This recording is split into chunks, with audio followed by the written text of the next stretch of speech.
This doesn't make any sense. I don't like it. Confuses me.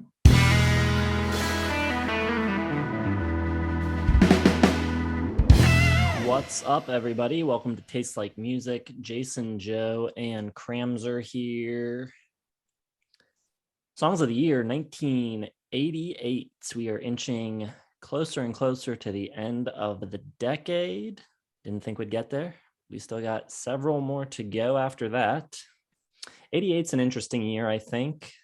Still got a lot of that sound that I was talking about in 87 with the big gated reverb drums and these sort of similar sounding synths all over, different hits from different genres in R&B and hair metal and pop and rock. And I don't know, I feel like on the Hot 100 side, I feel like the writing wasn't living up. I feel like that sound was supported by a lot of good songs in 87. In 88, I feel like the material was much weaker. But the wild card side is, I think, incredible in 88.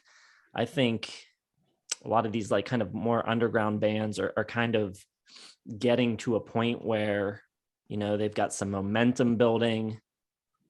Maybe their budgets are getting a little bigger and the extra production is just really helping them out. And some of these records that are a little bit more underground are just awesome in 88. So had a lot to pick from there. Jason, I couldn't agree more, my friend. During a week where we talk about Blur and we are in just absolute disagreement, it's nice to end this week on Friday being in agreement. 88 stepped down in the pop charts for me, but I agree. This is kind of, I think, where you get those lo-fi grunge and garage-y low type bands starting to really boil up. I don't think it's as strong as 87 with the wild cards, but there's still some really good stuff. And you pointed out something really nice, the diversity in the Billboard throughout the 80s, really. I mean, you get hair metal, you get R&B, you get straight up like mall pop.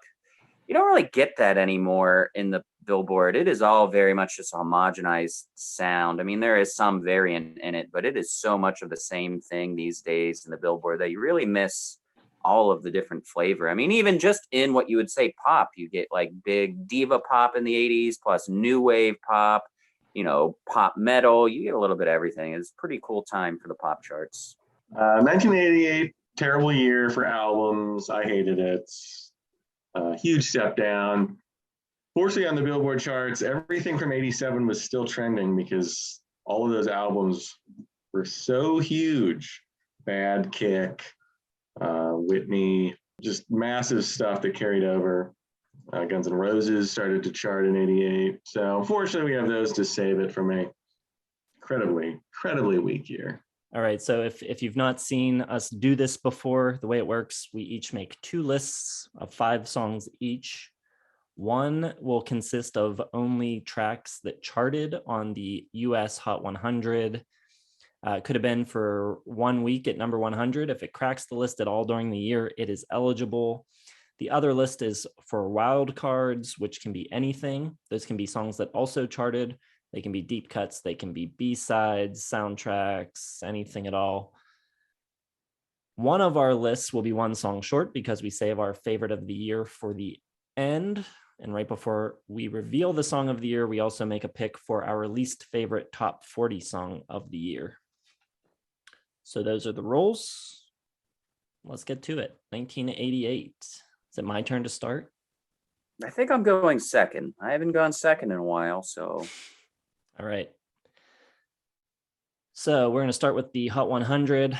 My first pick is going to be Ship of Fools by Robert Plant. I think it's a really great song. Plant sounds great on it.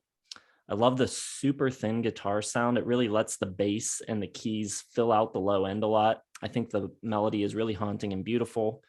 Just a really cool track overall. Next, I've got one that I hope Joe has, but we will see. I've got Get It On by Kingdom Come.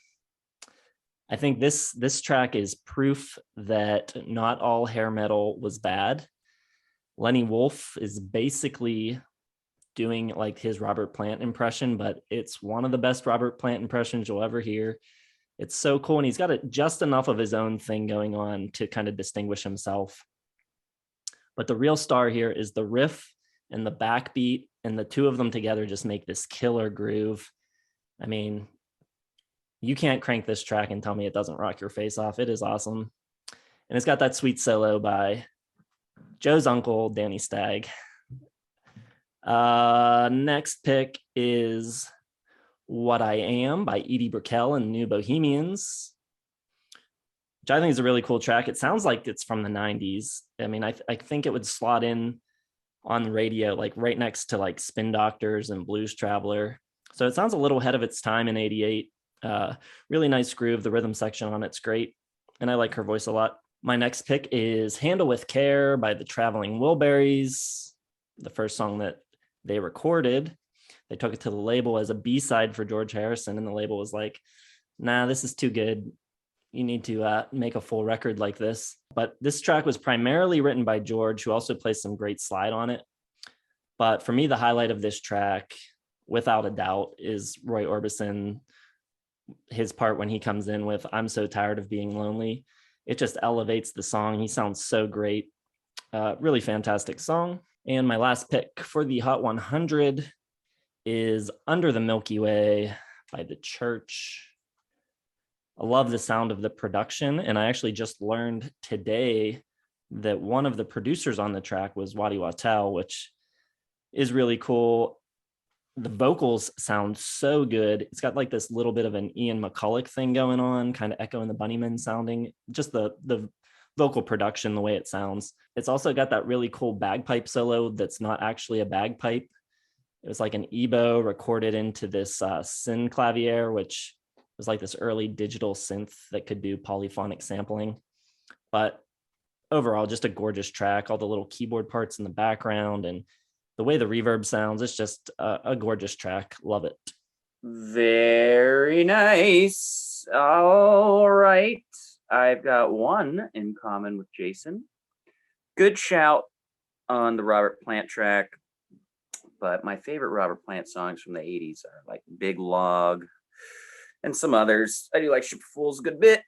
All right. So the one I share is going to be The Church with Under the Milky Way. Yeah, just such a pretty cool, like majestic song. I love that hard, big snare hit, whether it's automated or real. It just sounds so cool when everything kind of dips out and it's just that cracking. Very awesome.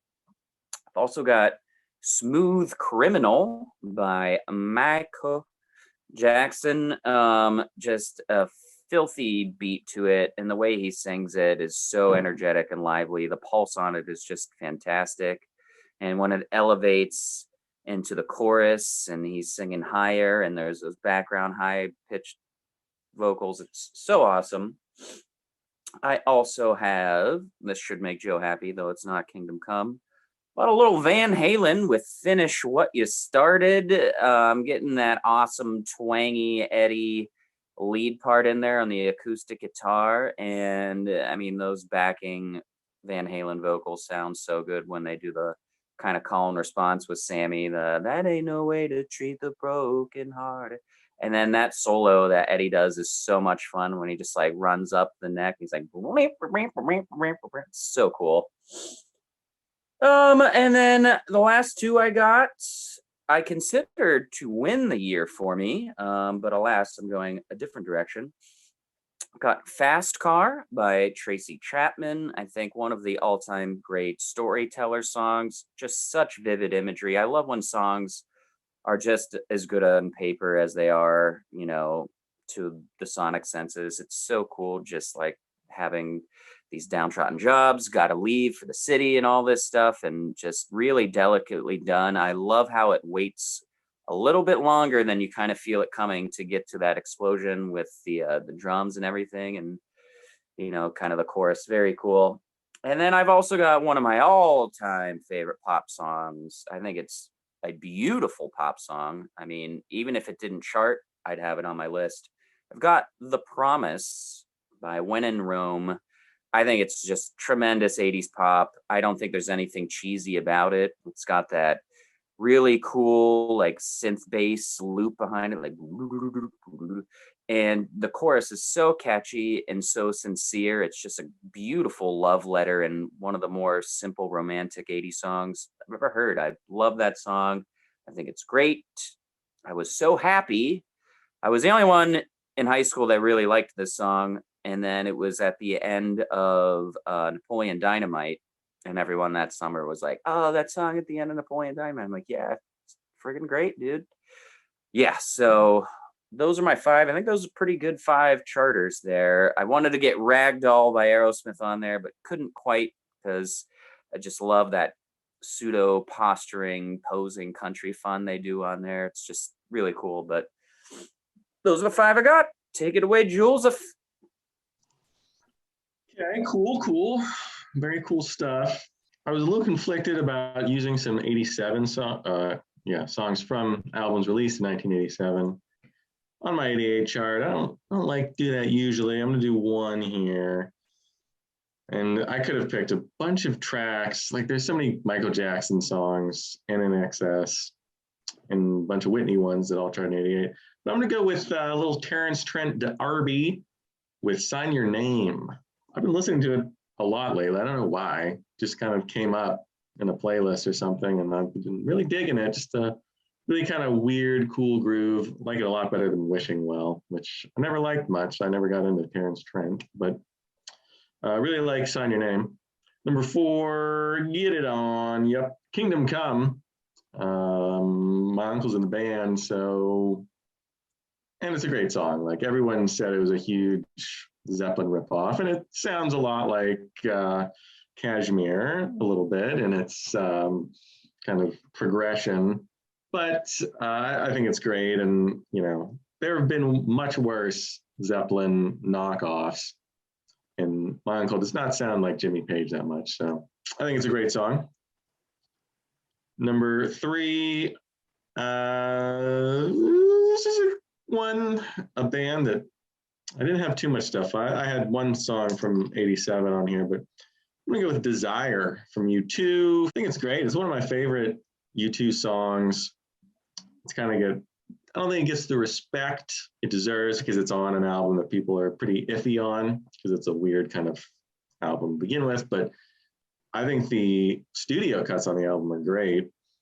And Desire, just super poppy, fun, upbeat from U2. A little less serious and ponderous than anything off Joshua Tree. So appreciate that. Number 2, I'm gonna go with a little hair metal here. Maybe my favorite hair metal song. I'm gonna go with Wait from White Lion.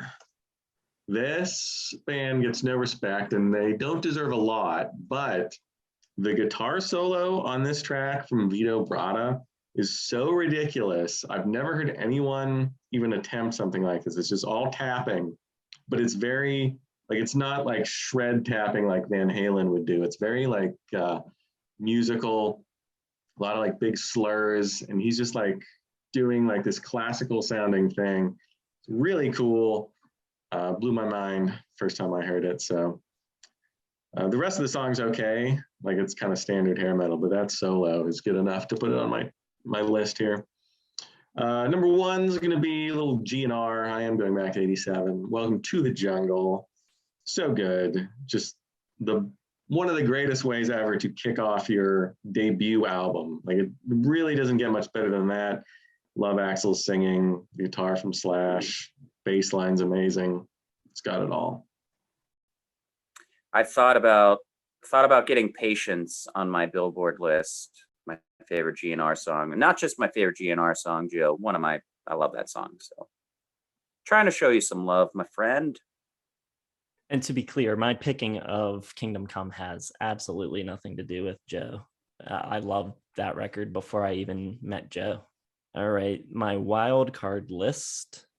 First pick from my album of the year, could have gone with a number of songs from this record. I've got Hard to Laugh by The Pursuit of Happiness, killer rock tune from the great Canadian band. Of course, the record Love Junk, produced by Todd. Of course, you've got those great trademark backing vocals, Leslie Stanwyck. just really kind of sets them apart from a lot of other bands. It sounds so cool. Killer guitar solo, very Todd-esque. He doesn't get a credit, but I kind of feel like it might be him. I don't know. I've never heard that it's him, but I think it might be. My next pick, Passionate Kisses by Lucinda Williams. It was between this and Just Wanted to See You So Bad. I think both are incredible songs from her self-titled record. Went with this one because I think it's a little bit more memorable melodically. I think it's got a little bit of a stronger chorus. Great songwriting, love her voice. It's rough here on this early record, but it's not as gravelly as it would get later in her career. I think it's just perfect here. Mary Chapin Carpenter had a hit with this track a little bit later on, but her version doesn't touch Lucinda's. I think this is the best version. Then I've got Bone Machine by Pixies, just iconic. And the Frank Black, so charismatic and unusual, very unorthodox vocal delivery. I remember the first time I heard it where he's like, he bought me a soda, he bought me a soda. I was like, what is this? But the more I heard it, the more I loved it. And it's just so cool. Love the guitar sounds on it. And that drum beat is killer. The last one before we get to worst songs of the year, I've got Love Goes On by the Go-Betweens. Great track. This was mixed by Tony Visconti. I love the ba-da-bop-bops in the pre-chorus or chorus or whatever that is. The acoustic guitars sound so good. I love the really like soft drumming, and it's just so darn catchy. It's got a great chorus. Love it. Very nice. I really wanted to get something from Love Junk on. Probably would have gone with Walking in the Woods. I think that's my favorite off that album. I suspect if Joe has one on there, it's going to be She's So Young. But we'll see. All the songs on that album are great. Here's what I've got. I've got some indie rock classics here that are classics for a reason and really good to like introduction into more, or less mainstream rock. Got to go with Where Is My Mind by the Pixies. I think it's great. It's become pretty popular in the last few decades. There's that stupid soft piano cover some girl does, and everyone loves that version, but it's like, no. Ton of character on here. The lyrics are fantastic. The woo-woos in the background are really cool and haunting, creates a really cool atmosphere. Fantastic song. We've also got Teenage Riot by Sonic Youth. Epic way to lead off Daydream Nation. Love the slow build-up. Dark and moody with Spirit Desire. And then when it really kicks in, it's so feverish and it's got so much punch to it. I love it. Also going to go with an album Joe talked about. And he wasn't wrong saying it's like, I don't know how people feel about this album. Rattle and Hum, but I'm going with All I Want Is You towards the end of the album. Really beautiful ballad, simply done with just like some acoustic guitar, a little bit of a drum beat, and Edge just painting his effects pedal mind all over the place. I love it. Just good, straight up love song. Used very well in the Winona Ryder classic Reality Bites. And then also got to go with Fisherman's Blues from the Waterboys, another indie rock classic. Love the sweet, lush sound mixed with like the country folk aspect. Great vocals. Love the violin and just like the lively pop rock drum beat behind it. Such a great marriage of vibes, just like country and indie. Very cool. The hard woos are really cool. And I will save my winner for when we talk about the winners. All right. Hope you guys like metal, because what's coming at you. Number 5, I'm going to go with a little Revolution Calling from Queen Shrike. Just progressive metal with a message behind it. It has, all the elements, the political nature of the lyrics and everything is kind of cool for like a glam hardcore metal band, whatever they were categorized under. I don't know. But I think that album's pretty cool. And I'll throw that on there. Gonna nudge out Prince from my top 5, so that's gonna upset some people, but what can you do? Number 4, not metal. Cramser was right. Going She's So Young from The Pursuit of Happiness. Love the dreamy nature of the song.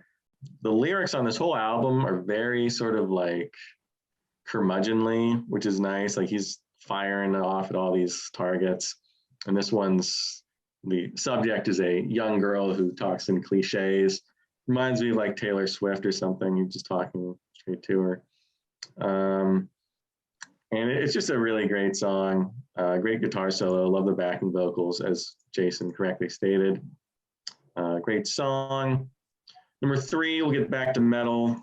Can I Play with Madness by Iron Maiden from the fantastic album Seventh Son of a Seventh Son, from my winner in 1988 Albums of the Year, which Cramser not so much, but Jason respects. Just a really kind of fun, almost like upbeat pop number for them, which is cool. They added some synth on this album, so that comes through. And, some killer guitar solos, of course. Number 2, one of the most harrowing songs of all time. I got One from Metallica. Just brutal, absolutely brutal.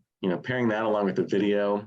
And I think it's Johnny Get Your Gun was the old movie that it's based on, where the soldier is in a hospital bed and he can't talk or do anything but listen and just lie there, and he wants to die. And the guitar in this song just miming like machine gun fire, just awesome. Really great track from Metallica, even though they turned the bass down to like 0.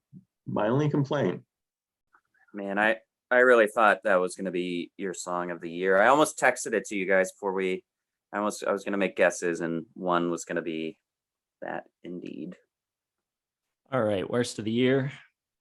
I had one song written down, but then I changed my mind. I was going to go with Every Rose Has Its Thorn because that song sucks. I hate it, but that is not my pick. For the worst of the year for 88, I am going with a song called You Don't Know by Scarlet and Black, which is a song that I had never heard, I don't think, before this week. It was a number 20 hit on the charts. And I got to put it in the worst spot because I think it is maybe the most obvious example of copying another song that I've ever heard. Like if you go on YouTube, there's all these videos about like plagiarism cases. And they've all got like really clickbaity titles, like did Olivia Rodrigo rip off Paramore? And then you listen to it and you get the side-by-side comparison and you're like, yeah, they're similar, but who cares? Like it's a similar progression. Yeah, sort of the same melody, but I'm pretty lax when it comes to that sort of thing. I'll give you a pretty long leash and say, go, it can be similar. That's fine. Take inspiration, steal it, tweak it, do whatever. But there are so many elements of this song that are nearly identical to Everybody Wants to Rule the World by Tears for Fears that it is crazy. The chord progression is almost the same. It's got those 2 alternating keypads going back and forth. It's got the same bass line, that dun, dun, dun, dun, dun. It's got the same drum beat, the same drum fills going out of the verses into the choruses. I put this on just like searching for bad songs this week, and I put it on and it blew my mind. I was like, what is this, a cover? And then I had to look. I was like, what am I listening to? Did I play the wrong track? It's crazy. And the other thing about it though, every single element is worse than the original. They're not improving on anything here. The vocals sound terrible. It's really weird. Check it out if you've never heard it. It's I think I was looking for like information if there was a lawsuit or anything. Couldn't find anything in regards to that. So I guess they got away with it, but man. Gonna have to check that out. It's a good sell just for intriguing music listening. But your first instinct was right. The worst song of the year is Poison's Every Rose Has Its Thorn. And I love hair metal. I don't think it is that bad at all, but Poison has never been it for me. I think Bret Michaels is one of the all-time worst singers ever. He's just terrible. Every instinct he has is absolutely appalling. lame, pretentious, douchey, whatever negative adjective you want to use. The way he sings the chorus in this song, he's just twisting words and forming syllables in his mouth that don't, like, it just, the way he enunciates certain parts, no one else would do that unless they were just trying to be a tool bag. And it's a terribly written, sappy song. Lyrics are awful. It sounds bad. He's a lousy singer. I don't understand why so many people love this song. Like, other than the idea of the, the every rose has its thorn, every, beauty, there's always something bad. But whatever. It's terrible. I don't want to talk about it. Love that song, obviously. My least favorite track of this year is a cover. In fact, it's two covers. And the covers don't make any damn sense. It's Baby I Love Your Way, Freebird Medley from Will to Power. What the hell is that? Like, why would you pick those two songs? And just like crush them into one? No, there's no rhyme or reason to it. It's a dumb thing to do. And I hate kind of like I can't even describe it. It's just like, it's not a great song to begin with. Like, it's okay. It's Maybe I Love Your Way is fine. But like they do the same thing that UB40 kind of does, and like sort of make it like reggae-ish, like a little bit, and throw in that like really lame 80s pop beat. And then they just like tack Freebird on for no reason. And it doesn't make any sense. I don't like it. Confuses me. And it went to number 1, which is even worse. After UB40 did it and they did it, someone should have just been doing it every year, like forever. Like, who's going to cover Baby I Love Your Way? Just someone every year. Would have been awesome. There were a lot of really bad covers this year. You got Michael Bolton doing Sitting on the Dock of the Bay, and Play That Funky Music White Boy by a band called Roxanne. Really bad. Time for winners, though, and mine is one that was on Cram's list. Is it Walking in the Woods? It's not Finish What You Started by Van Halen. It's Fisherman's Blues by the Waterboys.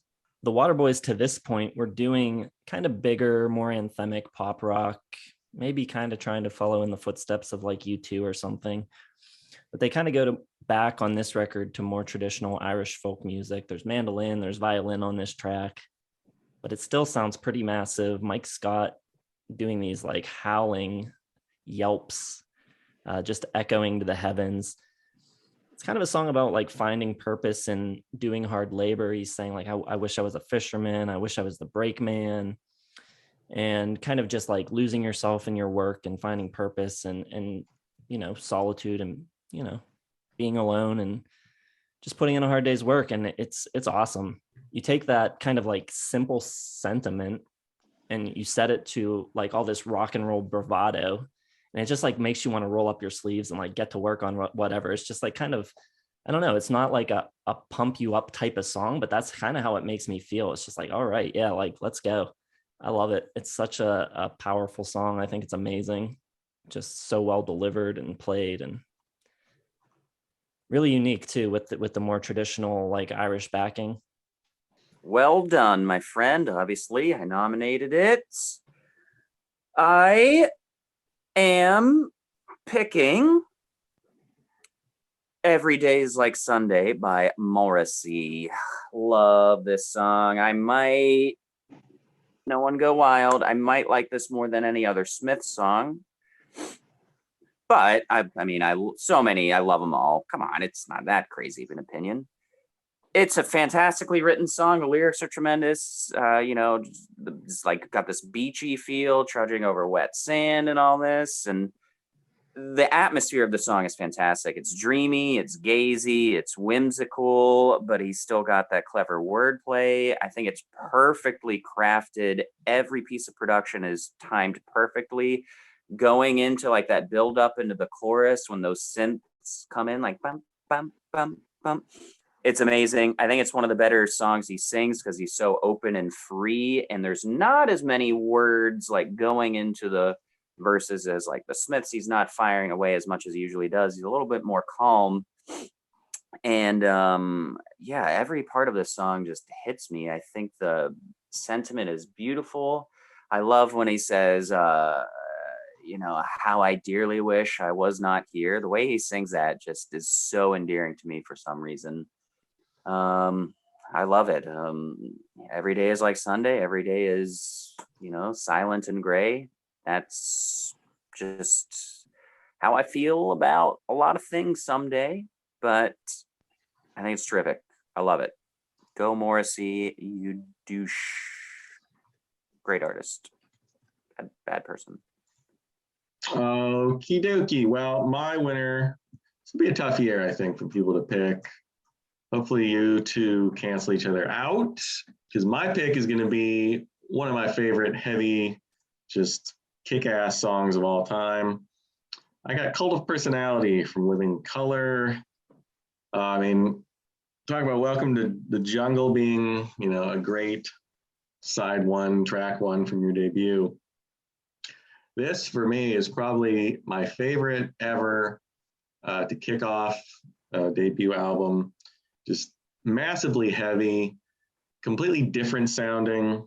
The band, does not shy away from going super political with the whole, look in my eyes, what do you see, the Cult of Personality. They're talking about, Mussolini and Gandhi in the same songs, just talking about the idea of political power and, not whether someone's bad or good, but just like the charisma and how they sort of, become giants, big shots, presidents, whatever. So I love the lyrics. I love the sentiment. And then, of course, there's the music. Vernon Reid, his guitar riff starts off as a kick-ass riff, at bass, and the guitar doubling. And then the chorus is super catchy. It went all the way to number 10, number 13 on the Billboard Hot 100 next year. So it kind of ticks all the boxes. It's the super catchy chorus, just brutal, bruising verse, and then that guitar solo that he busts out that just sounds like nothing else, like a tornado. He's doing all these little chromatic runs up and down the scale. Just amazing, totally unique. And then he kind of drops into almost not a hair metal, but a metal riff to close out the solo, drops back into the song, and just blows my mind every time I hear it. Absolutely love it. And he's great on Twitter as well, Vernon Reid, probably my favorite tweeter at the moment. But the whole band just kicks butt on this one. So that is my winner for 1988, Cult of Personality, Living Colour. Great choice. What a riff. Saw them in September, and they nailed that song live. It was great. That's gonna be tough. It's gonna be a tough year to vote, I think. I think Joe might have it a little. It's gonna be close. Yeah, I think it's gonna be Joe, but we'll see. Nobody went REM or anything like that. I thought maybe an Orange Crush would creep on here or something big, but I like it when we have three songs that are sort of, not number one hits, not obvious winners. Covers a lot of ground as far as diversity. So Orange Crush and Turn You Inside Out were the ones I kind of considered from Green, which won 88 Album of the Year for me, but I don't know. It's more of a whole album feel for that one to me. Every Day is Like Sunday came pretty close for me. I thought about putting it on my wildcard side, one of my final cuts. But for anyone who doesn't know, we basically have a little friendly competition going. You can go to our website and vote for which of our favorite songs of the year is your favorite. We've been keeping standings this whole time. Where are we at now, Joe? Who won last week? You took it home with The Replacements. This is Alex Chilton. Pretty, not a huge win over Taylor Dane, but 30 votes or so over Taylor. Gramser comes in last with Dinosaur Jr.